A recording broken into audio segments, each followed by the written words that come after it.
देखिए, financial statement और final account, अब थर्ड चैप्टर हम बता रहे हैं आपको। बिल ऑफ एक्सचेंज बता दिए हैं, डिप्रिसिएशन बताएं। नेक्स्ट चैप्टर फाइनेंशियल स्टेटमेंट यानी फाइनल अकाउंट। इसमें क्या होता है, तीन अकाउंट खुलते हैं, trading account, profit and loss account and balance sheet.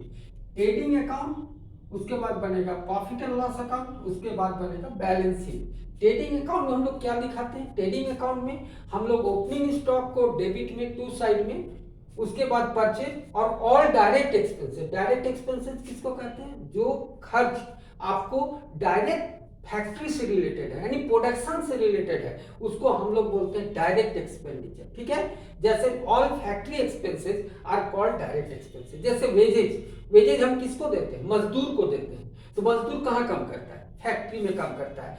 उसी तरह factory light, factory heating, dock charges, import duty और रॉ मटेरियल परचेज, जितने तरह का जो डायरेक्ट एक्सपेंडिचर है, जो प्रोडक्शन से डायरेक्ट रिलेटेड है, उसको हम लोग कहाँ दिखाते हैं बाबू, debit side of trading account. और बाय साइड में सेल्स क्लोजिंग स्टॉक होता है। जनरली कुछ एक दो आइटम और आते हैं, लेकिन mostly sales and closing stock आता है। सेल्स मतलब sales, net sale, net sale means sales minus return.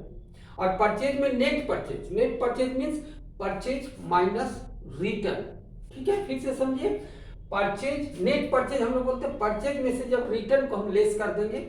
जैसे मान लीजिए आपने 1 लाख रुपए का परचेज किया और 5,000 का वापस करना पड़ा, तो आपका net purchase is 1 lakh minus 5,000, that is 95,000। ठीक है, उसी तरह मान लीजिए आपने सेल किया 2 लाख रुपए का और आपके पास 20,000 रुपए का रिटर्न आ गया, तो रिटर्न आया तो सेल्स हुआ 2 लाख लेस रिटर्न 20,000, तो नेट सेल इज 1,80,000। ठीक है, तो ट्रेडिंग अकाउंट में हम लोग डेबिट साइड में क्या दिखाते हैं, ओपनिंग स्टॉक को, और क्लोजिंग स्टॉक को कहां दिखाते हैं, आपको क्रेडिट साइड में। ठीक है, closing stock means unsold stock. मान लीजिए आपके पास 5 लाख का सामान था, हो सकता है कि साल भर में 4 लाख का ही बिका, 1 लाख का स्टॉक रह गया, that is called closing stock. तो closing stock very next year आपका ओपनिंग स्टॉक हो जाता है।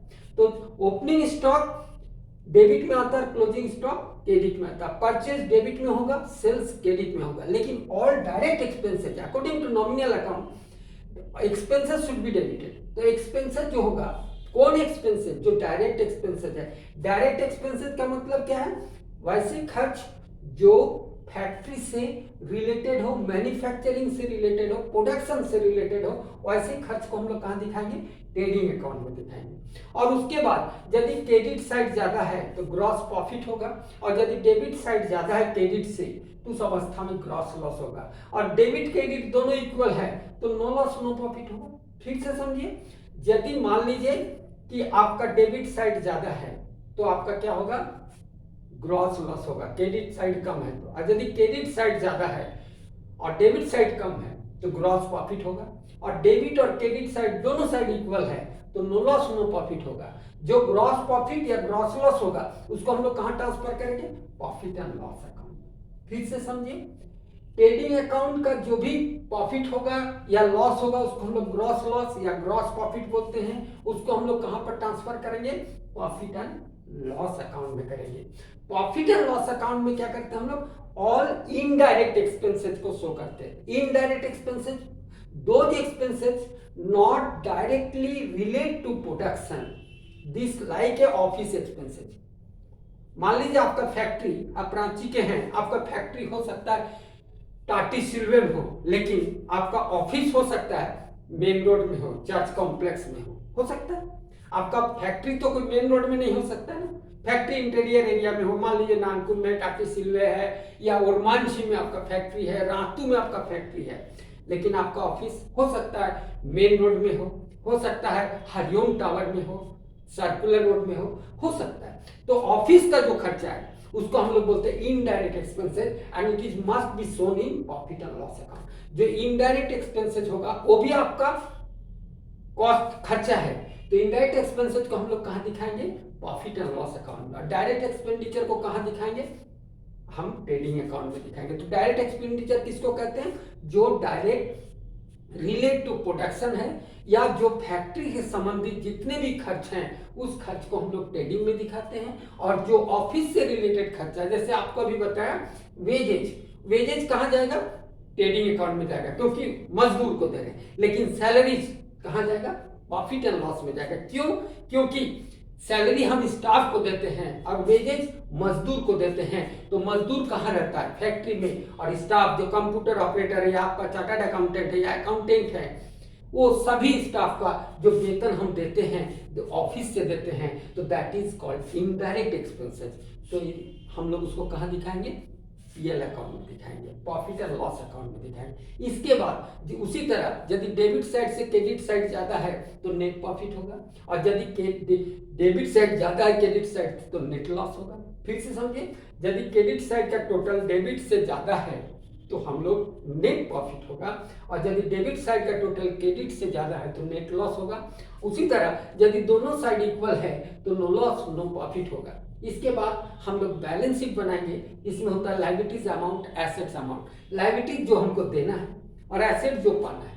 फिर से समझिए, लायबिलिटीज क्या है? जैसे जो देना, जैसे क्रेडिटर्स, मान लीजिए आपने उधार में परचेज किया तो उसको पैसा देना है। मान लीजिए आप बैंक से लोन लिया तो बैंक को पैसा देना है। मान लीजिए आपका बिल्स पेबल है, बैंक ओडी है, फ्रेंड से लोन लिए, रिलेटिव से लोन लिए, that type of loans is your liability.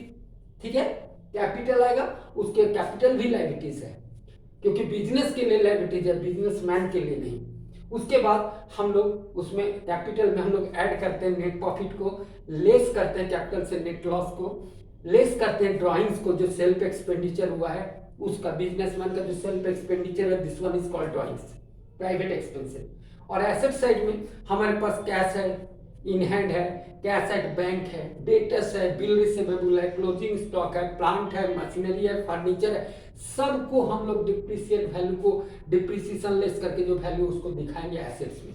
और लायबिलिटीज दोनों साइड का बैलेंस मिल जाना चाहिए। यदि दोनों साइड का बैलेंस आपका मिल गया मतलब आपका क्वेश्चन सही हो गया। फिर से समझिए, ट्रेडिंग अकाउंट में हम लोग क्या लिखते हैं? डेबिट साइड में ऑल डायरेक्ट एक्सपेंसेस को, परचेज को, ओपनिंग स्टॉक को, और बाय साइड में लिखते हैं सेल्स को, क्लोजिंग स्टॉक को। और उसके बाद बैलेंस करते हैं, यदि डेबिट साइड कम है क्रेडिट साइड ज्यादा है तो नेट ग्रॉस लॉस प्रॉफिट होगा, और यदि डेबिट साइड ज्यादा है क्रेडिट साइड कम है तो ग्रॉस लॉस होगा, और यदि दोनों साइड इक्वल है तो नो लॉस नो प्रॉफिट होगा। उसी तरह उस प्रॉफिट या लॉस को हम लोग कहाँ ट्रांसफर करेंगे? प्रॉफिट एंड लॉस अकाउंट में करेंगे। जब प्रॉफिट एंड लॉस अकाउंट में उसको हम ट्रांसफर करेंगे उसके बाद इनडायरेक्ट एक्सपेंसेस को हम लिखेंगे। देखिए, इनडायरेक्ट एक्सपेंसेस में इनकम भी होता है। इनडायरेक्ट एक्सपेंसेस आपको बता दी, all office expenses are indirect expenses. लेकिन मान लीजिए आपको क्वेश्चन में दिया हुआ है discount receive, rent receive, commission receive, that type of receive is also indirect income. वो आपका बिजनेस से रिलेटेड इनकम नहीं, बाद में इस पर भी बहुत बड़ा बात डिटेल्स बताऊंगा, लेकिन अभी आप लोग एकदम न्यू कमर्स है, जो आपको जरूरत है वही बता रहा हूँ।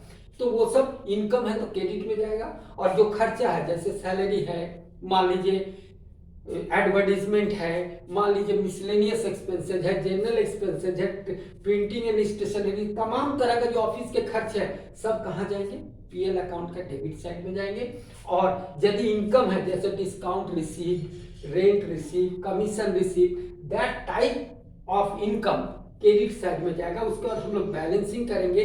फिर से बता रहे हैं कि यदि क्रेडिट साइड ज्यादा है डेबिट से तो नेट प्रॉफिट होगा, यदि डेबिट साइड ज्यादा है क्रेडिट साइड से तो नेट लॉस होगा, और दोनों साइड इक्वल है तो नो लॉस नो प्रॉफिट होगा। उसके बाद हम बैलेंस शीट बनाएंगे। ठीक है, मेरी बात को समझ में आ रही है? तो इससे related trading account, only trading account से एक क्वेश्चन आपको अभी हम बता रहे हैं। देखिए क्वेश्चन लिख रहे हैं, prepare trading account from the following balances, closing stock ₹3 lakh. आपको ट्रेडिंग अकाउंट बनाना, फॉलोइंग बैलेंसेस का क्लोजिंग स्टॉक दिया हुआ है ₹3 लाख, और क्या दिया? ओपनिंग स्टॉक आपका 2 लाख है, परचेज है 10 लाख, सेल्स है 25 लाख, फ्रेट यानी भाड़ा 32,500, wages 1,50,000, factory lighting 54,000, coal gas 11,000, purchase return 60,000, sales return 1 lakh, carriage on purchase 40,000, carriage on sales 50,000, factory rent 60,000, office rent 37,500 and import duty 1,60,000। देखिए इंपोर्ट ड्यूटी मान लीजिए कि आप ऐसा फैक्ट्री खोले जिसका सब रॉ मटेरियल्स आप विदेश से मंगा रहे हैं तो आपको इंपोर्ट चार्ज लगता है। ठीक है, आयात शुल्क वो लगेगा। जैसे आप यहाँ से बना के विदेशों में बेच रहे हैं तो एक्सपोर्ट ड्यूटी लगता है, तो इंपोर्ट ड्यूटी आपका लगा है 1,60,000। बाकी सब आइटम आप समझ रहे हैं। ओपनिंग स्टॉक 2 लाख है, परचेज 10 लाख है, सेल्स 25 लाख है, फ्रेट 32,500 है, वेजेज 1,50,000 है, फैक्ट्री लाइटिंग 54,000 है, कोल एंड गैस 11,000 है, परचेज रिटर्न 60,000 है, सेल्स रिटर्न 1 लाख है, कैरेज ऑन परचेज आपका 40,000 है, कैरेज ऑन सेल 50,000 है, फैक्ट्री रेंट 60,000 है, ऑफिस रेंट 37,500 है, इंपोर्ट ड्यूटी 1,60,000 है और क्लोजिंग स्टॉक 3 लाख है। इसके आधार पर आपको ट्रेडिंग अकाउंट बनाना है। ठीक है, फिर से समझिए, आपको इसके आधार पर ट्रेडिंग अकाउंट बनाना है।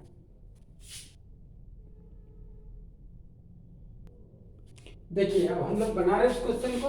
ट्रेडिंग अकाउंट ऑफ नाम नहीं दिया तो डॉट डॉट डॉट कर दिए, for the year ending 31 March dot dot dot, क्योंकि अब देखिए कैलेंडर ईयर नहीं होता है, ऑलवेज फाइनेंशियल ईयर होता है, 1 अप्रैल टू नेक्स्ट ईयर 31 मार्च, इसलिए हम खाली 31 मार्च दिए, ईयर नहीं दिया हुआ क्वेश्चन में, इसलिए हमने डॉट डॉट कर दिया। यार जैसे मान लीजिए trading account of Ram, Shyam, Rahim, X Y जो भी रहेगा लिख दीजिएगा, फॉर द ईयर एंडिंग जो डेट दिया रहेगा, पार्टिकुलर्स अमाउंट।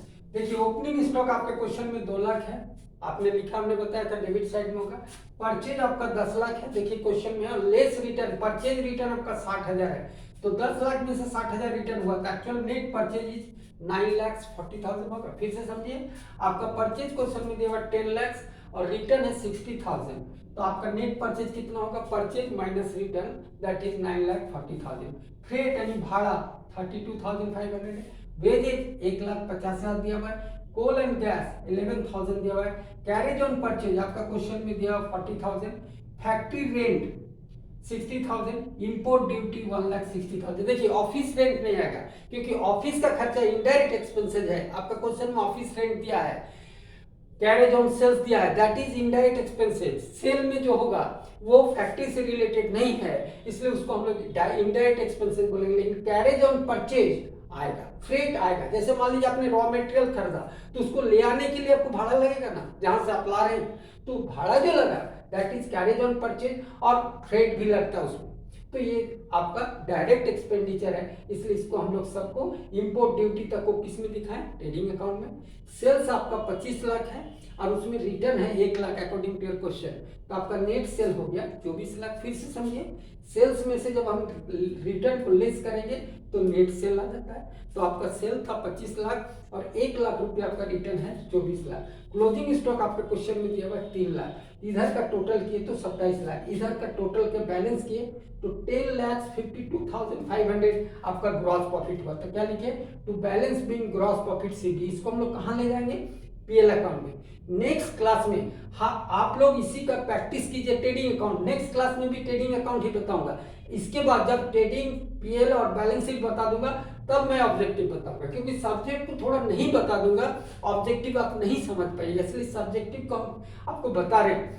विदाउट एडजस्टमेंट वाला फाइनल अकाउंट, इसको फाइनेंशियल स्टेटमेंट बोलते हैं। तो ये आप समझ रहे हैं, जो फैक्ट्री से रिलेटेड खर्चा होगा ओपनिंग स्टॉक परचेज को छोड़ के उसको हम लोग डायरेक्ट लिख देंगे, और यहाँ पर सेल्स और क्लोजिंग स्टॉक को लिखेंगे जो बैलेंस होगा। जैसे इधर 27 लाख है, इधर कम है, तो डिफरेंस अमाउंट 10,52,500 आपका ग्रॉस प्रॉफिट हुआ। ठीक है, थैंक यू स्टूडेंट, थोड़ा प्रैक्टिस कीजिए बेटा, क्योंकि आपका भी बोर्ड एग्जाम देखिए अप्रैल मई में हो जाना चाहिए, इसलिए प्रैक्टिस करते रहिए, मैं बताता रहूंगा, मैं छोड़ूंगा नहीं, है ना, इसलिए आप लोग प्रैक्टिस करते रहिए, और यदि डाउट होगा कमेंट बॉक्स में लिखिएगा, मैं देख लूंगा।